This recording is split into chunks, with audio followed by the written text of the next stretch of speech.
You're at your old trusty boat. You call mighty sparrow. I'm in the city of Mardi Gras. Welcome to the Sailing into Oblivion podcast, where we sit down with everyday people who do extraordinary things. I'm your host, Jerome Rand.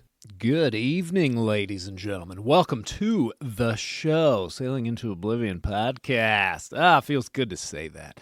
Well, we have a humdinger of a podcast interview today, kind of a back and forth. Sat down with this young lady who is signed on to become a sailing instructor. Now, Katherine is what I would call an adventurous sort, though she may not know it. When you sign on to become a sailing instructor without any sailing experience, you are taking a challenge on. And in just a few short weeks, she has become very comfortable, very confident with sailing boats. And I think part of that is that though sailing might not be in her past, boating definitely is, more specifically rowing. And not only rowing, but competitively rowing, because she is a freshman at the Ohio State University, and she is on the rowing team, working together with 7, or I guess 8 other people if you count the coxswain. And it really is a fascinating sport. I mean, brutal, absolutely brutal when it comes to the physical component. Mental, and also the finesse that it takes to be in unison, not only with all those other people, but with the water, with the movement of the boat, with the oar.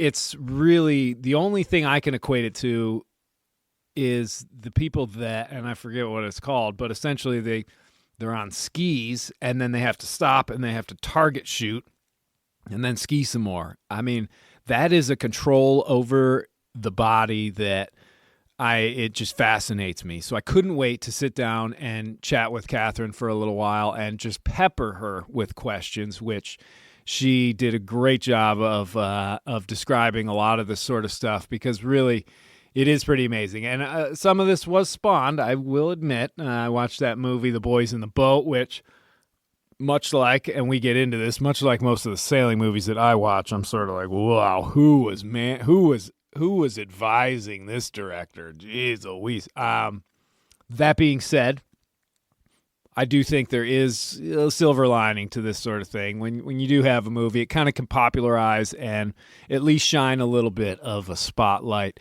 on a sport that, doesn't get quite as much. It's not as popular as football or NASCAR or anything like that. I mean, what is, right? In any event, yeah, we have a great conversation, and we get into some of the sailing stuff. We get into also a little bit about finding your passions and drive, and what elements are really necessary when you want to excel at any sort of endeavor. It turned into a really delightful conversation, and I can't thank Katherine enough for slipping away for just a little bit of time, and I hope to catch back up with her in August when I return to Northern Michigan. So, without further... I guess I got to do it, as always.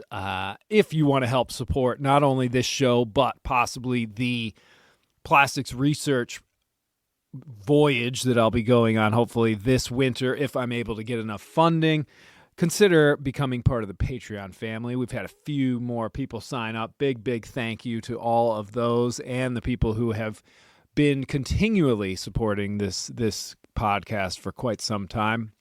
We've also got links for PayPal, Venmo, all that sort of stuff. A lot of gear has to be bought, a lot of food.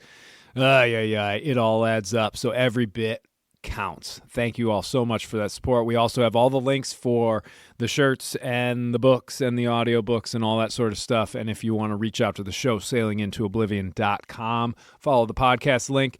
And the only other thing I do want to mention is it has been an absolute pleasure chatting with everybody who has signed up for the coaching sessions. It boggles my mind, but I'm learning stuff, they're learning stuff, and I am so happy, over the moon really, to be able to share some of my knowledge and experience from over the years, whether it be sailing, whether it be taking on challenges, dealing with the anxieties of offshore sailing, and mostly taking that first step. So it's been wonderful. That's on the website as well, so check it out. Without further ado, my conversation about rowing with Katherine.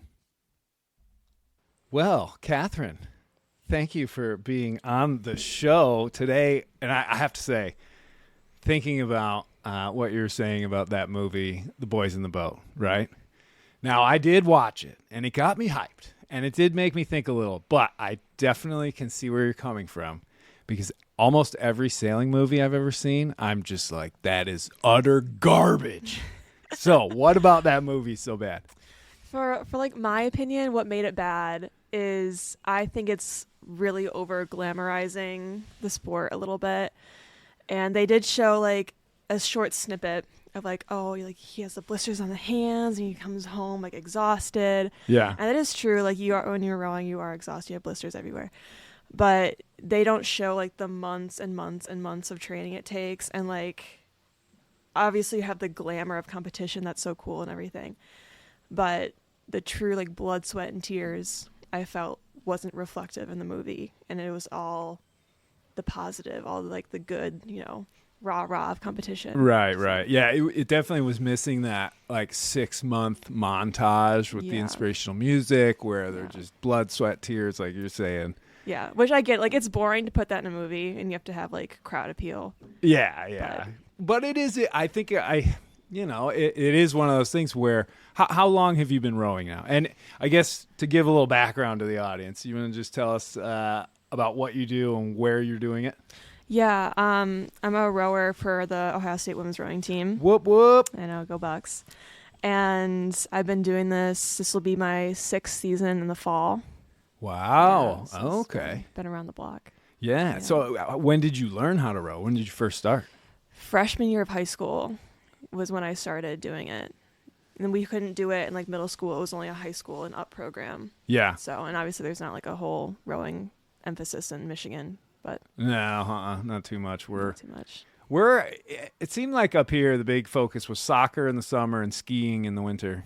Skiing in the winter, definitely. Obviously football in the fall. Yeah. Collegiate. Yeah, absolutely. Yeah, and then soccer is another. Go big Blue. One.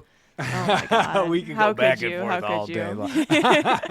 Hey, you know what? I'm just glad we have such a healthy rivalry. No, yeah. The thing I love about the rivalry is that our respective sports programs do push each other to be better. Yes. So, like, absolutely. Obviously, like, go Bucks all the way for me and go Blue for you. But, like, Michigan does push my team to be better, and Ohio State pushes Michigan to be better. Which I is think nice. I think you're absolutely 100% correct. And, you know, I think that was part of the reason why the boys in the boat, you know, pushed so hard in that. No, I'm just kidding. That last scene, no. Well, I guess, you know what really fascinates me about rowing is it's so physically demanding and yet at the same time has to be this perfect form, finesse, and mixing those two things, I think, is sometimes the most difficult thing in the world. Yeah. You know, as a sailor, I'm pretty comfortable sitting in my beanbag watching the waves go by. And yes, I deal with some pretty crazy times, but the physical exhaustion thing, I deal with more mental exhaustion, I think, than anything. But with rowing, I mean, you're pushing your body to the absolute limit at the same time of trying to, I mean, you would probably be able to describe it better, but I know if I hopped on a rowing show right now, it'd just be a catastrophe, right? And then add into that pushing my body to the absolute limit and then trying to do it, I don't know. Yeah. So like going off the physical thing first, I feel like that's easier to explain. Yeah. I mean, it's pretty like self-explanatory. Like you're on like an erg, you're on the water and you're rowing, and that's obviously exhausting. And I think for my training plan at college, we had 2 practices a day. And like we either have like a weightlifting session in the afternoon or another like rowing session in the afternoon. And that summed up to about 40 miles a day of rowing at our max. And that like averaged out to like 35, 40, you know, whatever. Jeez. Per week. Or not per week, per day. Per day, and, yeah. you know, how many is that per week? I don't know. But so that's obviously very physically exhausting.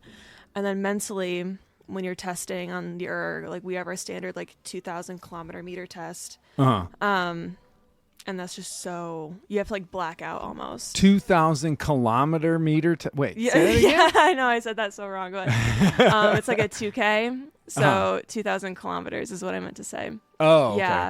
okay. And like, I don't know if you're familiar with like rowing at all, but like that's our standard testing. And Now, when you say testing, that's what you're trying to achieve, like in a practice session? that's what you're trying to achieve once a week. Oh, It's once a text, week. like your max. Oh, okay, Yeah. okay, gotcha. And we test in like splits, you know, like a running split. That's equivalent to the erg. And, you know, your coxswain is behind you and they're kind of like your cheerleader in the boat. And you almost want to achieve your max heart rate for as long as you can. And that is between like 7 or 6 minutes, depending on if you're a male or female. And you want to achieve your max heart rate for as long as you can and achieve your max split. And it's like your max power outage and just like black out at the end. Wow. Like to the point, like almost when you see those marathon runners, they cross that finish line Yeah. and they collapse. No, it's literally that. Like girls will fall off their erg, girls will throw up. Yeah, girls will black out. Like it's Holy Yeah. smokes. And what would be a typical sort of max heart rate?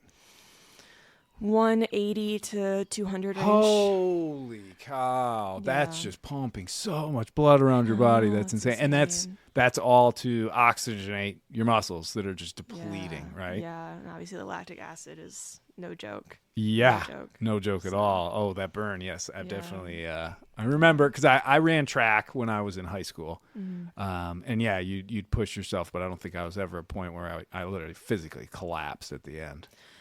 Yeah, and it's different in rowing in terms of like I did running for a little bit and like from what I was reflecting on and like the difference between like how you exert yourself in running and how you exert yourself in rowing.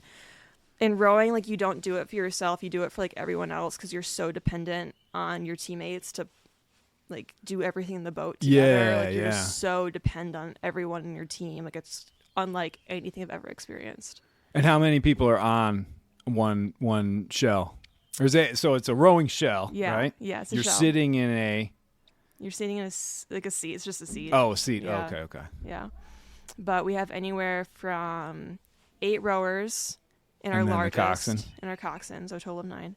Holy cow. And then like a 4 is obviously 4 rowers and a coxswain. Uh-huh. So And what are you on? I'm in an 8. You're in the 8. Yeah, the 8. Yeah, trying to sort of unify 8 people under the guise of one, coxswain who's shouting at you or encouraging you, Mm-hmm. Yeah, I yeah. suppose. It's unbelievable. How long would it take for a team to really gel and get to a point where they're locked in? It really varies from team to team. I think going back to Boys in a Boat, how they kind of mash so semi-quickly, I would say. Like, you can do it in, like, the span of a week, or I've seen crews, and, like, I've been in crews where it takes them close to a year plus to really gel. Or Really? they never do it. Or Like, they it's never get possible. there. You never really get there. And then you just have to change the team up, right? Yeah, like, you switch people in, you make all the switches, da-da-da-da-da, and, like, it can fix some things. Maybe it won't. Right, Yeah. right. Well, even with the team that you're on this summer here in the sailing school and stuff, I've seen and worked with, 15 or 20 of them over the years. And yeah, there's definitely there's some summers where we get to that point where by just the third or second week, we are in the zone Yeah. and we just coast. There's other times where we never quite get it. And usually it's down to 1 or 2 people that are kind of the issue, that can't be sort of pointed in the right direction, all that sort of stuff. But wow, that's interesting. I mean, there's a lot of comparisons to a lot of things. Yeah, no, what you said about like the 1 or 2 people can really make or break it is like so true. Yeah. That's so true. Right. I think if you have one bad apple, it just ruins the whole experience for everyone. And it can be anything from, somebody who just isn't willing to give it all to somebody who just quite doesn't have the skill set and just isn't going to get there. Mm-hmm. And so everybody else is at one level, and then you've got this sort of anchor, so to Yeah. speak, that's kind of bring it down. But, that's where I guess the team fills in and tries to up the game.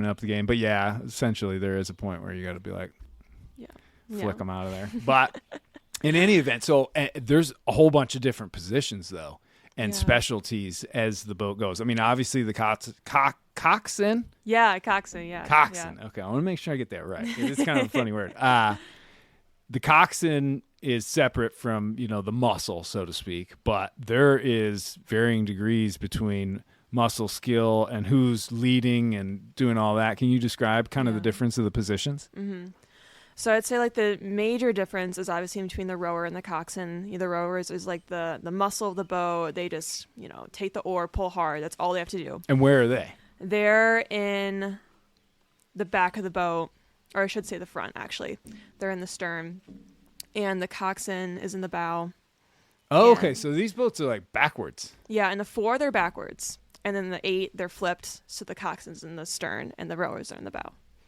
So it's really dependent on boat. Oh, interesting. It's kind of Okay. weird to like wrap your head around, and you obviously probably have to see it to like visualize it. Oh, well, so, okay, hold on. We Yeah, got to circle back to that for a Yeah, second yeah. because you just brought something totally interesting. So everybody's sitting in these boats and they're facing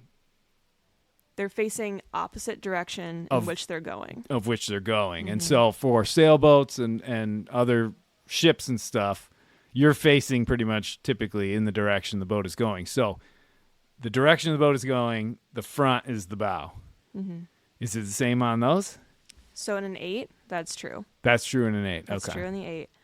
And in the 4, you are moving the bow first. So the first thing that will cross the finish line is the bow. Mm-hmm. But instead of the rower being in bow, which is what would be in the 8, Yeah. in a 4, it's the coxswain. It's the coxswain. Oh, Don't ask me why it's okay. switched. I don't. That's interesting. I couldn't give you a good answer. But yeah. I wonder why they do that. Because, I mean, I just always think of, the coxswain obviously is trying to set the pace and do all that, but also is the eyes, kind of being Yeah. like, we're not going to hit anything, Yeah. are we? Yeah. But on the 4, it's reversed. That's crazy. Oh, okay. So back to the Yeah, yeah. positions and stuff. So, and then obviously the rowers are the muscle, and the coxswain is the brain of the boat. They steer the boat. They come up with a race strategy. They come up with a race plan. They steer the boat. They do everything for us, so we don't have to think about it. They tell us what to do. They tell us what moves to make. They don't set the tempo. That's our stern pair. The first 2 rowers in the boat set the tempo. Oh, really? Oh, Yeah. okay. Yeah. Yeah, I But- guess because everybody forward of them sees them and it's almost like a centipede's legs. Literally, yeah. Right. Literally that. Oh, okay. So everyone behind stern pair follows them. And then basically to break up a boat, stern pair sets the tempo. The middle chunk of the boat is like the engine room. And the back is called bow pair. And they like set the boat. They have really good technique to like back up everyone in front of them. Back them up. How so? What do you mean? In Just terms of like movement. Like if they put their oar in Uh-huh. before everyone else, they're rushing people in front of them, and that offsets the tempo. oh, Or in reverse, if they're late, Yeah. also offsets the tempo. And since they're behind, Interesting. their maybe tempo affects the whole boat. It reverberates larger- through. Yeah, They're almost like the percussion of a band. yeah. So when they hit that beat, they're the ones that decide the beat. Everybody else sort of falls into line from that. Whoa. And like obviously, if anyone else like messes up, they're gonna feel it. But like bow pair really, Yeah, you feel yeah, it yeah. more. So I have a quick kind of oddball question, and I don't know where this came from. Maybe I saw it in a movie or something like that. But if somebody's oar breaks, don't they just hop off the boat? I mean, there's certain scenarios where they could go on like a launch and drive back to the boathouse, get an oar, do that. But if you're racing, you just kind of have to like sit there and. Oh, you just sit there. You don't. I mean- you don't jump off the boat to try and alleviate the weight. I mean, if you're. Where would I have seen that? I guess if your oar breaks, the force of the water pushing on your oar probably would propel you out of the boat. Oh no, I think what I envisioned was that it broke or something broke, Mm-hmm. so this person was now useless, and so they realized that the only way to help was to actually jump off of the boat into the water. That I don't Total think would myth? happen. I don't think that would happen. I think realistically, if it happened like in a practice session, Yeah. the pair partner, so like the person, if you're in seat number 1, Uh-huh. seat number 2 would sit out. So it's an even Oh, effect. that's right. Yeah. Yeah. Interesting. So your pair partner would just sit out. Right. To offset Okay. you not rowing. Yeah. Does it give you any sort of, I don't know, understanding or relatability to the ancient like Greeks and stuff with those giant ships and the I guess they were all slave rowers back then or whatever, but or in the military. But could you imagine doing what you do in the bottom of a trireme, I think is what it's called, with like 100 people whipping you? Oh my God, that sounds awful. Have you ever even thought about that? I've never thought about that. Really? No, Oh, no, man. I haven't. I mean, I guess I could relate it, but I think the environment would be so different, Well, yeah, Like, life yeah, and death. obviously, Oh, yeah, like, totally. yeah, I just the teach only a bit reason different. I bring that, I think I caught like a clip of like that movie 300, The Rise of the Empire or something. So it was on my mind. Who knows? But it is relatable. I mean, that would be to me why it's because it's an Olympic sport, right? Yeah, it's Yeah. Olympic. I mean, you think about all like the javelin throw and blah blah blah, all these sort of ancient war like sports that they do for it, and rowing has been essential since since the sea people attacked the Egyptians 5,000 years ago. But I don't know, it's just it definitely fascinates me, especially the brutality of what you're trying to do physically. Like you said, exhaust yourself to the point of just total collapse. Yeah. How do you handle that? I do feel like it's such a sport of extremes, and you have to push yourself so hard. You definitely lean and like be really codependent with the people around you. And I feel like that's what bonds you as a team so much, so fast, is just the brutality of the sport and how much you put into it over time. And I think a lot of other rowers feel if they didn't have their team, they wouldn't keep doing the sport, because why would you? It's too hard to do alone. It's too mean. Yeah. You just can't do it alone. It's unsustainable. And I think you also have to really have really good coaching staff that's really supportive. And How many coaches do you have for just your boat? for just my boat, I have one coach for my boat. Oh, okay. And then the entire program for rowing has I think 6. Oh, really? So, yeah. And how many boats totally in the Ohio State program? We race 2 varsity 8s, 2 freshman novice 8s, and then 3 or 4 boats. Yeah. Oh, okay. And where in the hierarchy, I suppose, what boat are you on? Currently? I raced the first novice as my freshman year. Oh, okay. Yeah. Okay. Yeah, because this is like you're just entering it. Yeah. And then what's the goal? The goal, I love 4s, so I would Oh, love to really? be in the first varsity 4. Oh, Yeah, I prefer okay. rowing 4s. And do they do 4s in the Olympics? Yeah, they do. Interesting. And it's kind of one of those things where or correct me if I'm wrong, but there isn't like a professional rowing circuit, or maybe there is, but it's pretty much the collegiate level, and then the next level is Olympics, right? They have this thing called Worlds, which is all the countries send in their respective boats, and it's a level below the Olympics, level above collegiate. And I know a lot of my international teammates from Germany or Italy row for their national teams, and they go to Worlds. Oh, okay, Yeah. okay. Mm-hmm. But the end all goal would be to get to the Olympics. Yeah. Is that something you strive for at all? That's very far away. I think I need to get my degree before I figure that part out. Remember that whole I'm a big believer in aim for the stars and land on the moon, but you never know where you'll end up. Yeah, So no, I love that. it is. It's I don't know. I do think that's pretty cool that you could take that jump straight from it's kind of a throwback to I don't know, I guess just as far back as the 70s and stuff, when it was pretty much they would pluck all their athletes from college. Yeah. They didn't even use professionals in the Olympics for I don't know how long in the It's so United States. different. Yeah, It's it's so so different now. different. Huh. Wow, that's pretty cool. So you're up here in Northern Michigan for the summer. Have you located? Is your rowing radar up? Have you found any place that you can hop on a boat at all to practice? I have not, actually. I was scoping out ergs to see if they have ergs up here, and I don't think they have any at Michigania. And what is an erg? An erg is Is that the practice thing? That's in the the practice gym? thing in the gym that everyone hates For Oh my God, they're brutal. They're brutal. They suck. They're awful. Yeah, no one likes the erg. Especially that one that has like water in the fan wheel thing. I don't even know why. I think it's resistance. All rowers Have you ever hate seen the that one? water erg. Yeah, we hate them. The- We hate them it's the so worst. much. They're the worst. They suck. Yeah. God, I don't want We all rowers love the concept 2 ergs. Those are our faves.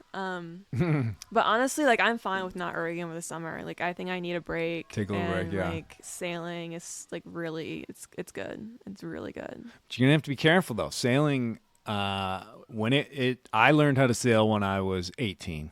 Went on a Hobie 16.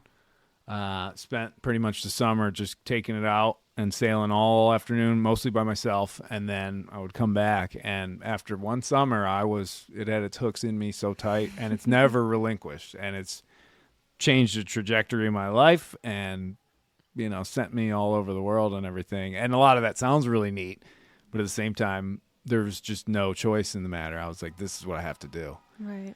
And like, how did you get from starting to sail at 18 to all to going around the world? All your accomplishments now. Oh, yeah. Thank you.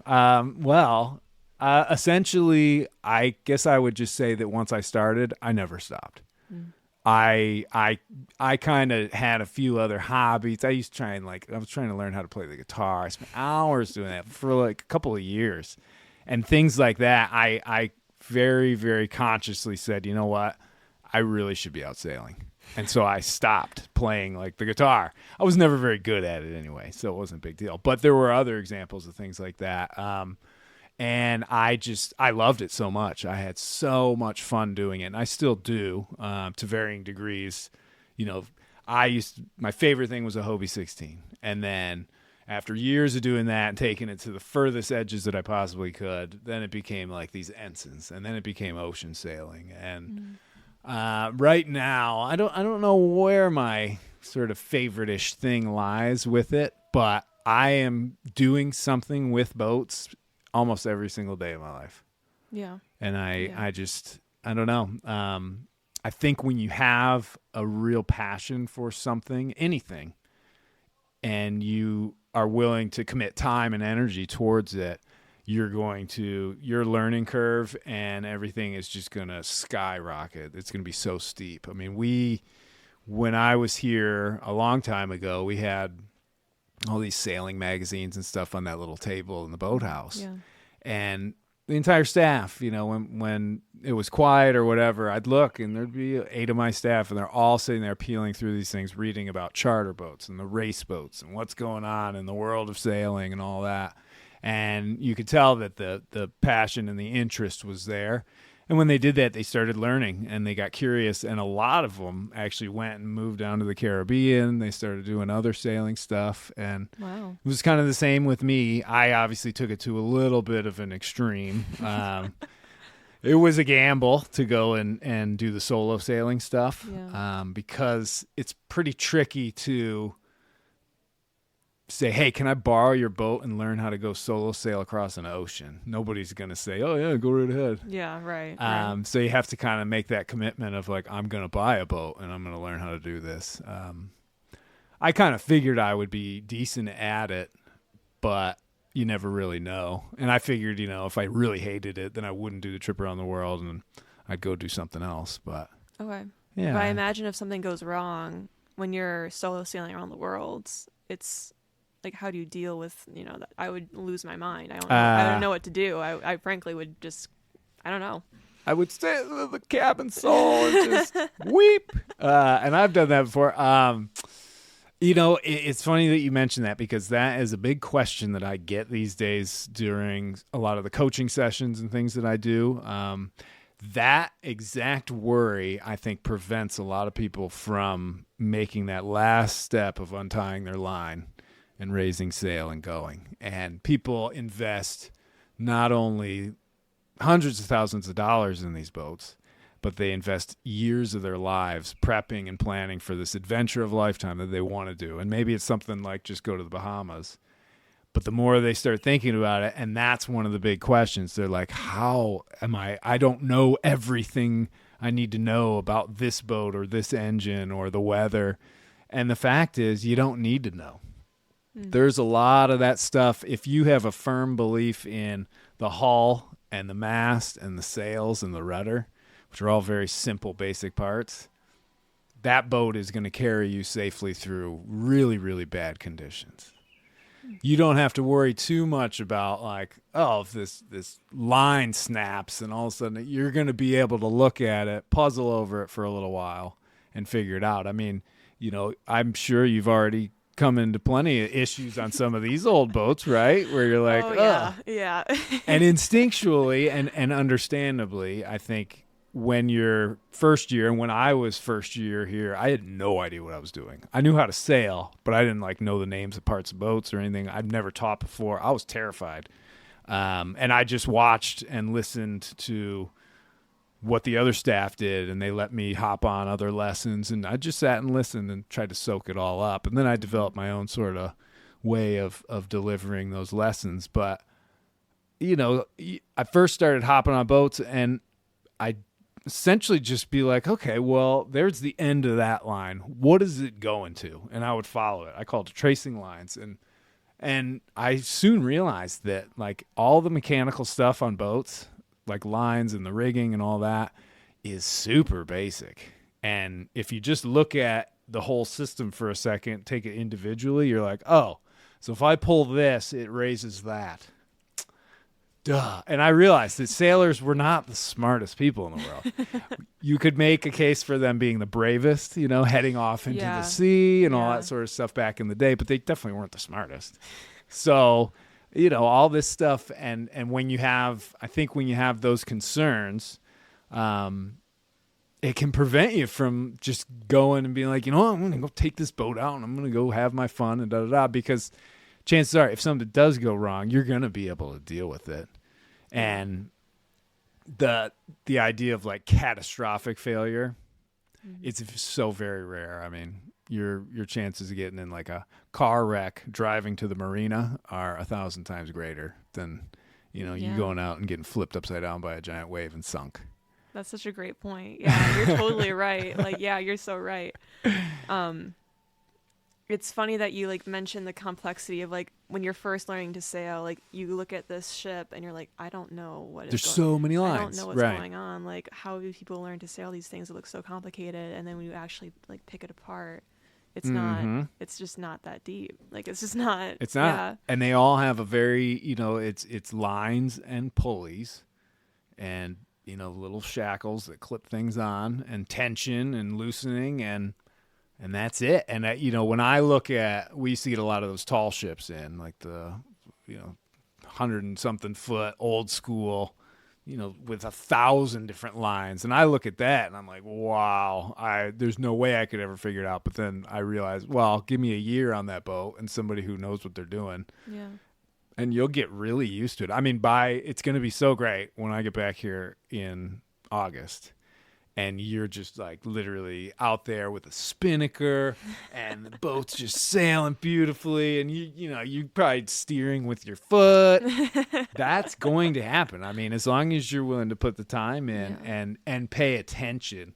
I've seen a few people come and go that sort of coast in and they sail and they get decent at it, but there's no passion for it really. They just don't have a lot of interest in it. Yeah. And so, yeah, they can do it.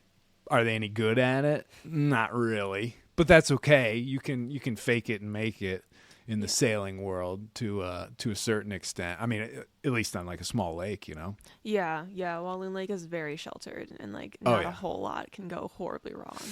Well, let's not get carried away, Katherine, because I think one of the worst examples I've ever seen, and this was probably in 2003 or 2 or something like this, so over 20 years ago now, believe it or not, we had a regatta out there with I think 31 boats, and a squall line came off Lake Michigan that it was kind of like the arm of God was just like, you shall not sail. And literally, it probably was only blowing a steady like 35 for 20, 30 minutes. But that capsized everything that could capsize.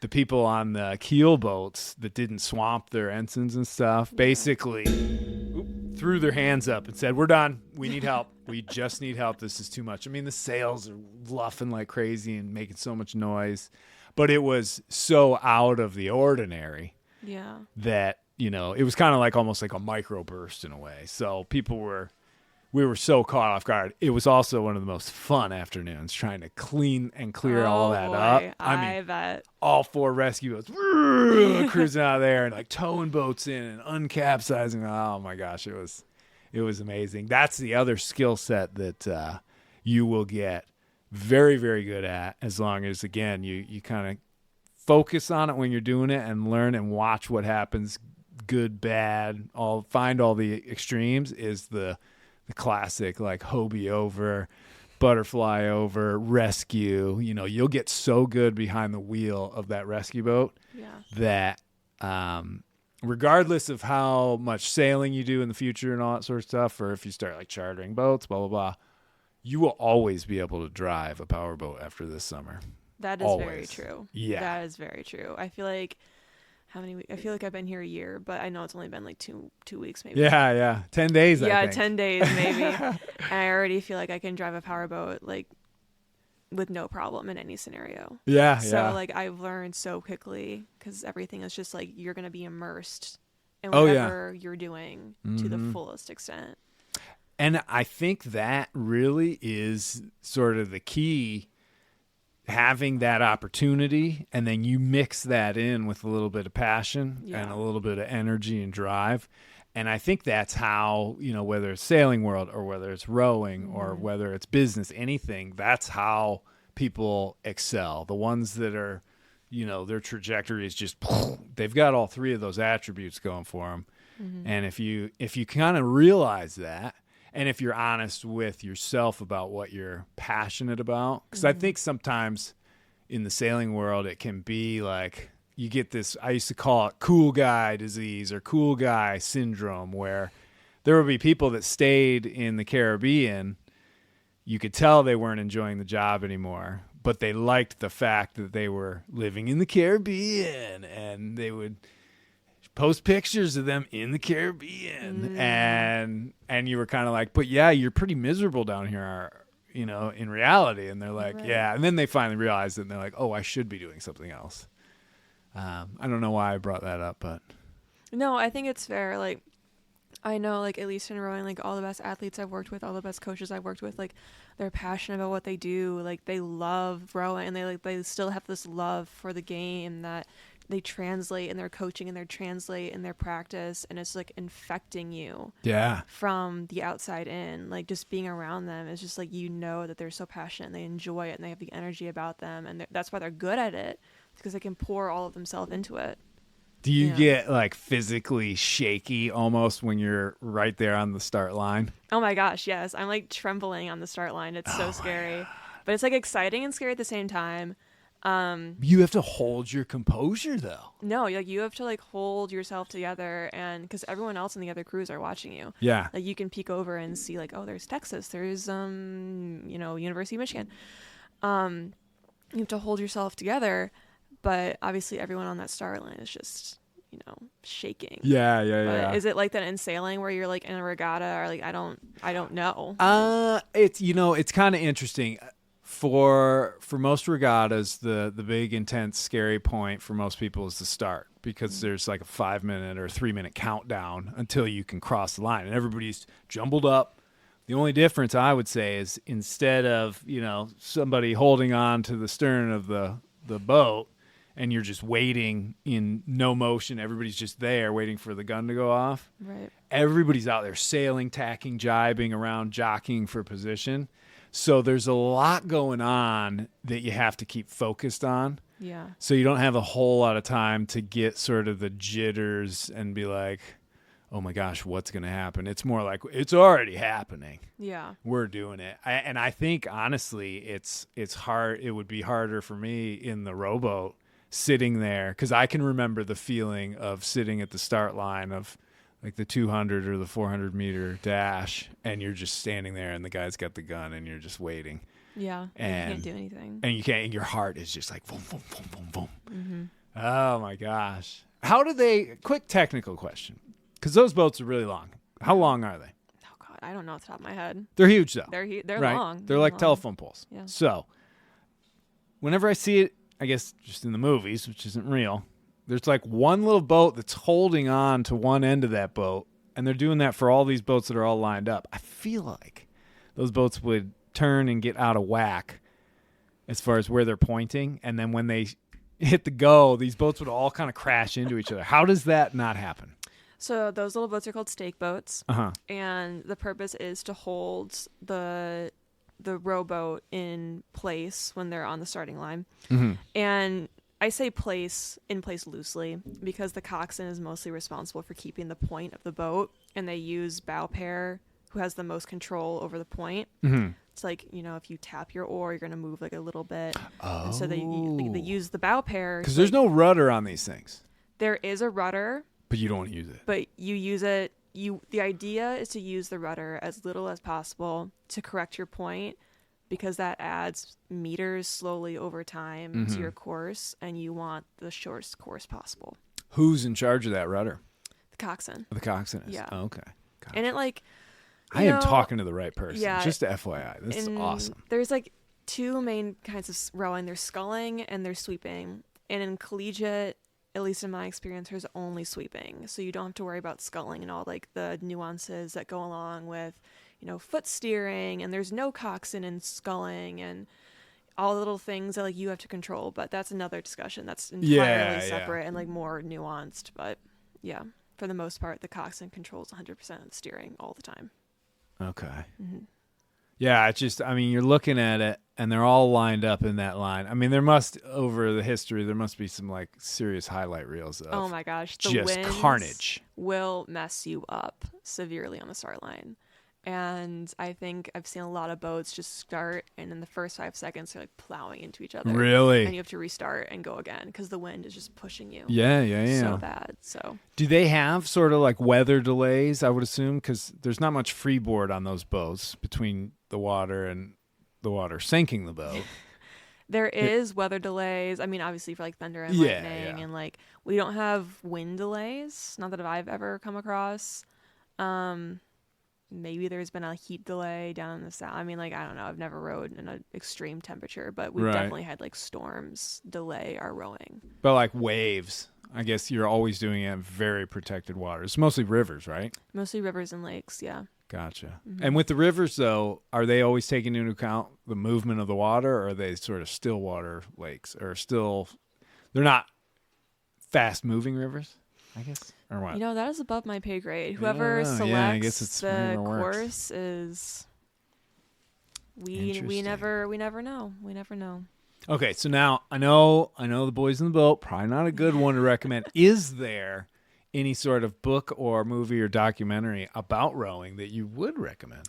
Honestly, unfortunately, I have not come across any rowing media that I would strongly recommend, because in my experience, I've only seen it from an all-male perspective. And that's kind of lame.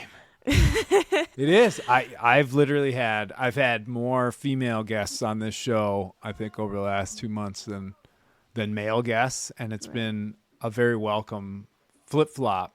Sailing is kind of a male-dominated sport in a lot of ways, but offshore ocean sailing is not. Women and men compete on such a perfectly level playing field because you're against Mother Nature. Yeah. And it truly is not as much as maybe rowing, but it is a finesse over strength sport. Yeah. There's a mix of both. You have to find the perfect balance, Yeah.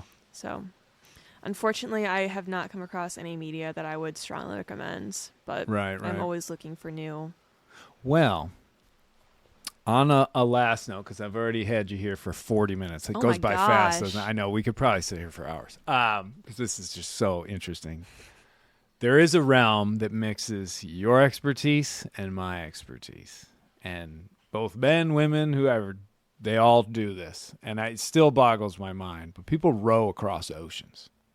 Oh, my gosh. 2, 3-person teams. Yeah. They row across the Atlantic. I've met a few of these people, and I've seen them in the Caribbean after they've made it from. I can't remember where they left from. This 2-man team, they were just exhausted. I mean, they're in a pretty sizable, obviously it's not a sleek little thing. It has a little bit of a cabin in it and all that sort of stuff, but they're rowing very, very slowly across vast distances. I'm pretty sure people have rowed across every ocean, even the Pacific. Wow. Is that something that you would ever be interested in? Honestly, yeah. Like, Really? I would really love to get into like ocean rowing, and like there's like coastal rowing, and that's like a little bit different, but I've seen these teams, like you've said, who like are in these 2-person, 4-person crews, and it looks so cool. And like obviously you're rowing for like 24-hour stretches, possibly at the longest end of it. Yeah.